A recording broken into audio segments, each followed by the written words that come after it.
we'd like to introduce you to a delicious new member of our meatball family. Presenting the salmon ball.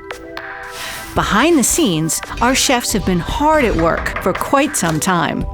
It might seem easy enough to create a salmon ball, but it's been anything but. Quite frankly, it's been a struggle. Setbacks. Too coarse. Too smooth. Too bland. Too spicy. Basil? Nah.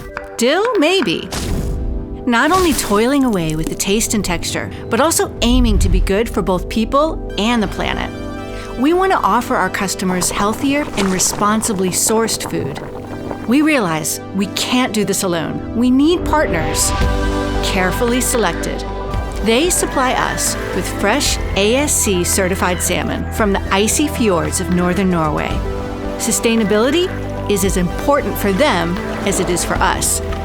We hate letting good parts of this beautiful fish go to waste. Another struggle. How can we get the most out of it? More setbacks. Then success, using a simple teaspoon. By hand. Things start to fall into place. A little seaweed, color, texture, some lemongrass. Getting closer, just a pinch of salt. A recipe that reflects our Scandinavian heritage with flavors from around the world. Together with our partners, we're actually really proud to present this tasty little eat ball. Eat better, think sustainable. Let us serve you the salmon ball.